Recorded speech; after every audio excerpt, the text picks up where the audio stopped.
Bom dia. Tudo bem, meus irmãos? Sabe quando a gente tem aquelas semanas difíceis e a gente às vezes fica desanimado e pensamos que não vamos conseguir, as forças até desfalecem? Essa mensagem que eu quero falar com você hoje vai falar sobre a gente correr essa maratona que é a vida e prosseguir para o alvo, né? E Paulo trabalha isso na lição que vamos falar hoje. O meu nome é Brandão, eu sou professor da Escola Bíblica Dominical na igreja em Brás Cubas. Eu quero convidar você a acompanhar comigo a lição de hoje. O objetivo da lição de hoje é mostrar que assim como um atleta, um cristão corre a grande maratona da fé. Paulo ele compara a nossa maratona da fé como aqueles atletas maratonistas, né? Já viu na televisão? Aquele cara que corre, depois ele nada, depois ele anda um trecho de bicicleta, aí ele passa o bastão para o próximo que tem que completar o trecho da corrida, e são várias modalidades diferentes. Tem que ser um atleta de alta performance. E o objetivo a respeito da corrida que nos foi proposta por Deus é o primeiro tópico que nós vamos discutir. Vamos mostrar que precisamos ser corredores bem treinados para isso e saber também que estamos na reta final da nossa corrida da fé. Veja, tudo isso vai trazer a lição nos aspectos baseados no livro de Hebreus, capítulo 12, do 1 ao 8. Vamos ler juntos? Portanto, nós também, pois que estamos rodeados de uma tão grande nuvem de testemunhas, e isso é verdade, né? Deixemos todo o embaraço e o pecado que tão de perto nos rodeia, e corramos com paciência a carreira que nos está proposta, olhando para Jesus, autor e consumador da fé.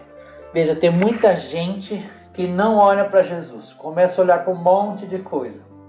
Então, tirando o foco, essas pessoas geralmente terão mais problema, porque Jesus é o agente que o Pai enviou para nós termos como uma referência, né? E Ele é o Criador, Ele é o autor da nossa fé, e é o consumador. Então, Ele é o início e fim daquilo que realmente nos faz mover e conquistar as coisas. E viver também. Continuando, o qual pelo gozo que lhe estava proposto, suportou a cruz, desprezando a afronta, e assentou-se à destra do trono de Deus.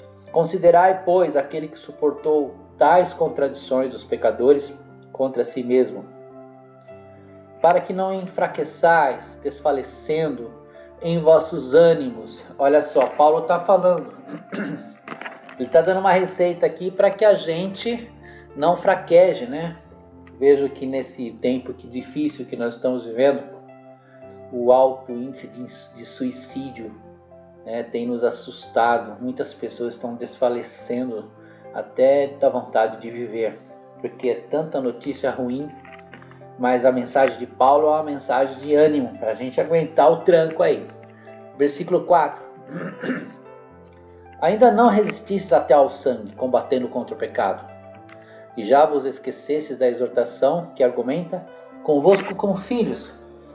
Filho meu, não desprezes a correção do Senhor, e não desmaieis quando por ele fores repreendido, porque o Senhor corrige o que ama e açoita a qualquer que recebe por filho. Se suportais a correção, Deus os trata como filhos, porque que filho há a quem o pai não corrija? Mas se estáis sem disciplina, da qual todos são feitos participantes, sois então bastardos e não filhos. Portanto, ofereçamos sempre por ele a Deus sacrifício de louvor, e isso é o fruto dos lábios que confessam o seu nome. E não vos esqueceis da beneficência e comunicação, porque com tais sacrifícios Deus se agrada. Obedecei a vossos pastores, sujeitai-vos a eles, porque velam por vossas almas, como aqueles que hão de dar conta delas, para que o façam com alegria e não gemendo, porque isso não vos seria útil. Orai por nós, porque confiamos que temos boa consciência, como aqueles que em tudo querem portar-se honestamente. Então o texto que a gente destaca é o 12:1. Portanto, nós também, pois que estamos rodeados de uma tão grande nuvem de testemunhas, deixemos todo embaraço e o pecado que tão de perto nos rodeia e corramos com paciência a carreira que nos está proposta. Ou seja, a partir do momento que você se tornou um cristão, que você decidiu a seguir ao Senhor Jesus e obedecê-lo, você vai correr uma maratona. Paulo compara uma maratona. E há uma série de obstáculos a serem superados, dificuldades e muito esforço mesmo. É assim como um atleta, o cristão corre a grande maratona da fé. Precisamos de fé para correr a grande maratona que nos está proposta. Se você não tiver fé, se você não acreditar, eu acho que até o atleta, que quando ele se prepara para o momento da maratona, ele treina muito. Ele fica ali cronometrando o tempo, ele fica analisando as suas dificuldades, ele estuda, ele tenta se superar e há um esforço contínuo. Então nós vamos estudar os capítulos finais de Hebreus, Corramos a maratona da fé que está proposta. Como toda corrida, é preciso fazer os preparativos necessários, pois demanda algum tipo de esforço e sofrimento. E a grande nuvem de testemunhas são as pessoas referências que a história já nos mostra, Os heróis da fé foram pessoas que correram essa maratona bem, como Moisés, tanta dificuldade que passou. José também, foi vendido pelos irmãos. Nós tivemos também Abraão passando por tantas dificuldades, superando todas elas. Esses são exemplos para nós como grandes homens de fé. E o exemplo de Jesus, que é o nosso maior, O judaísmo, como uma religião milenar, possuía um sistema cerimonialista muito rígido. Esse ritualismo, quando contrastado com a fé cristã, ainda embrionária, gerou fortes conflitos. Muitos crentes não demonstravam convicção suficiente para suportar essa pressão, e por isso esses crentes abandonavam a nova fé, ou voltava para o antigo sistema que haviam abandonado. Então, no começo da igreja, quando eles começaram a pregar o evangelho, Paulo, na igreja primitiva, Pedro, e outros apóstolos, os judeus que se convertiam, eles começavam a achar muito difícil ser cristão por causa da perseguição. Então, muitos abandonavam o cristianismo e voltavam a ser judeus praticantes. E Paulo advertia sobre isso. Eles não tinham uma convicção suficiente para suportar a pressão. Eles não estavam totalmente convencidos a respeito dos dogmas cristãos, da mensagem da cruz. Ou seja, não eram verdadeiramente cristãos convertidos. E Jesus é o exemplo, claro, O autor apela então para o exemplo de Jesus, que mesmo suportando a afronta, a vergonha, a ignomínia, não abandonou a carreira que lhe fora proposta. Jesus foi desonrado em público, Foi humilhado em público, mas ele foi até o fim e encarou a morte e morte de cruz. O autor faz um apelo para que os crentes olhem para Jesus, olhem sempre para Ele, que Ele é o autor e consumador da fé. Então, nessa maratona que nós vivemos, nessa dificuldade de dia a dia, de matar um leão por dia, como diz alguns, a mensagem de Hebreus é manter o foco, olhando sempre para o Senhor Jesus, que Ele é o autor e consumador da fé. E o exemplo, de sofrimento terrível. Acho que ninguém nesse planeta sofreu mais que Jesus, e suportou tudo.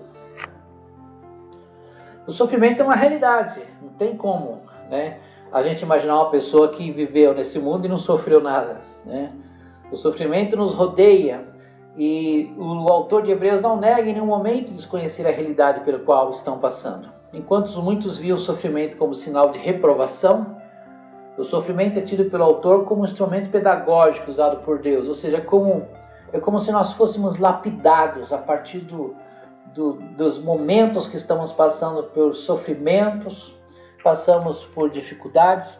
Deus vai nos moldando, Deus vai nos fazendo pessoas melhores, com formação de caráter mais apurado. Então a gente é provado no fogo. Essa é a mensagem que Paulo nos fala sobre essa questão de crescimento em fé, de tempo em tempo, deixando as coisas de menino, não fazendo mais as coisas de menino, e seguindo a carreira cristã como um atleta, superando obstáculos e crescendo também em graça. Estamos em meio a uma corrida que nos foi proposta por Deus.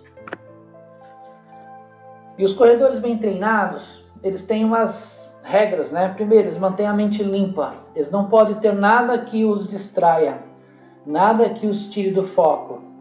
Moisés advertiu o povo sobre raiz que produz veneno amargo. Olha o que está escrito em Deuteronômio. Para que entre vós não haja homem, nem mulher, nem família, nem tribo, cujo coração hoje se desvie do Senhor, para que vá servir a outros deuses dessas nações, para que entre vós não haja raiz que dê veneno amargo.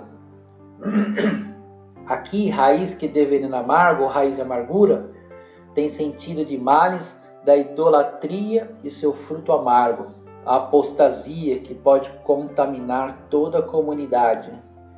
As pessoas se afastaram do foco verdadeiro, que era servir a Deus, e abandonar a prática e seguir a deuses pagãos. Moisés já enfrentava essa característica do comportamento humano já naquela época.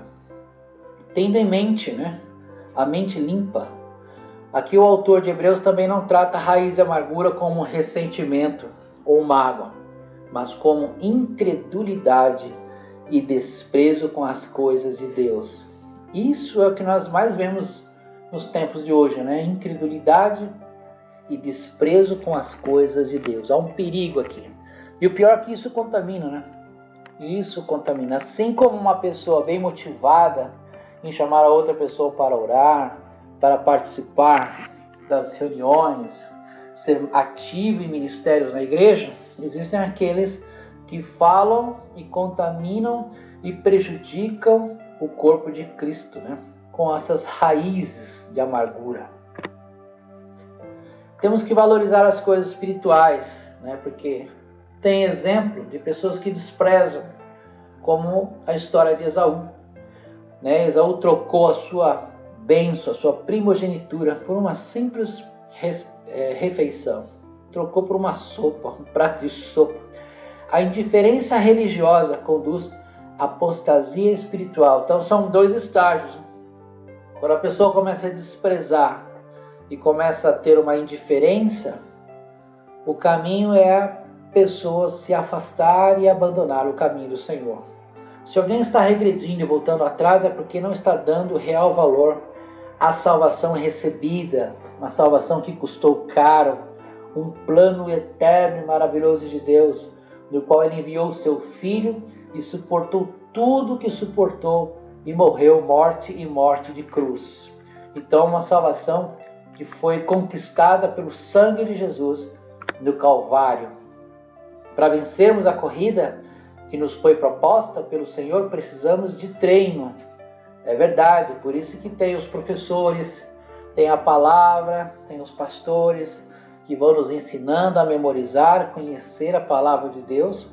E dia a dia isso tem que estar em nossa mente, Porque nas adversidades que nós vivemos, é a palavra que vem na nossa mente, que o Espírito Santo revela, é o que vai nos dar ânimo para enfrentarmos os problemas e conquistarmos os nossos objetivos.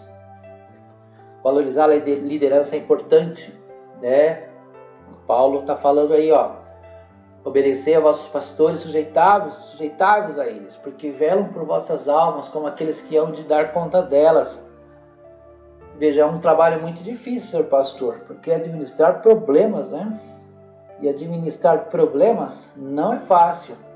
E fazer isso com muito zelo e amor ainda é mais sacrificante.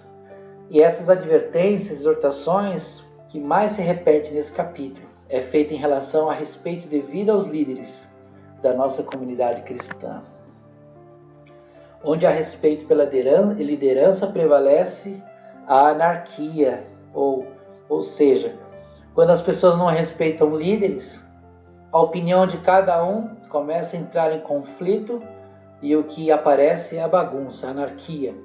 Os líderes não são intocáveis nem tampouco perfeitos, mas devem ser honrados pelo trabalho que realizam, bem como devem ser lembrados por isso. E também temos que valorizar a doutrina. Desde os primórdios, a igreja foi tentada se desviar da verdade. Doutrinas falsas sempre estiveram à espreita, e aqui não foi diferente. O certo é que o autor exorta os crentes a afirmarem-se na palavra de Deus. A coisa mais importante que a gente tem que ter é estar firmes na palavra de Deus, estarmos ali constantes, alicerçados na palavra de Deus, porque se alguém for ensinar alguma coisa que não é bíblico, quando a ovelha conhece a palavra de Deus, ela vai na hora se posicionar contrário. Para que a igreja seja saudável, ela tem que conhecer a palavra de Deus, que é a coisa mais importante. E outra coisa que Paulo fala é que a adoração é importante em Cristo sob a nova aliança. Os sacrifícios são de outra natureza e acontecem em outra dimensão. Louvor, adoração e ação de graça são formas legítimas de sacrifícios na nova aliança. Se você está feliz, cante louvores. Se você está atribulado, ore. Esse é o conselho que é dado. E valorizar a adoração é necessário, porque o serviço a favor dos santos e a comunhão são também lembrados como uma poderosa forma de adorar a Deus, Tudo você pode adorar a Deus com o seu trabalho, com o seu louvor, com os seus recursos financeiros. Você pode adorar a Deus intercedendo, lembrando que o Senhor é bom e maravilhoso o tempo todo. Adorar não é apenas cantar, mas sacrificar. Infelizmente é possível termos muitas músicas e não termos nenhuma adoração. Então, nesse mundo musical que existe hoje, há muita exploração. Transformaram num negócio. Então nós temos que saber o que realmente é louvor e o que não é, E saber que é um sacrifício de adoração, um sacrifício de louvor verdadeiro e genuíno. Estamos na corrida final, por isso precisamos estar atentos às exortações do Senhor. O próprio Senhor nos dá essas advertências. Quando alguns crentes davam sinais de cansaço e fadiga espiritual, o autor de Hebreus exortava-os a imitar os grandes campeões da fé. Ainda bem que temos exemplo, Nós temos grandes exemplos. E temos exemplos também no nosso tempo, como Billy Graham, um pregador reconhecido no mundo inteiro e respeitado. Ninguém vence uma corrida sem que para isso não tenha de se sacrificar. O sofrimento é inevitável, mas o resultado alcançado por aqueles que ousam perseverar é infinitamente recompensador. Portanto, aguente o tranco, que a vida ela já é uma grande maratona. E sofrimento faz parte. Sofrimento é o nosso dia a dia de enfrentarmos as dificuldades e temos que superar cada uma delas. Que essa semana seja uma semana abençoada e que você seja mais fortalecido com essa palavra. Não esqueça, Jesus Cristo é o foco. Ninguém sofreu mais do que Ele. E Ele suportou tudo isso e se tornou um grande vencedor. Ele é o nosso grande exemplo, do qual nós temos que ter sempre em mente que Ele é o nosso Senhor, autor e consumador da nossa fé. Que Deus te abençoe e que você possa ter uma semana maravilhosa, cheia de bênção. Deus abençoe.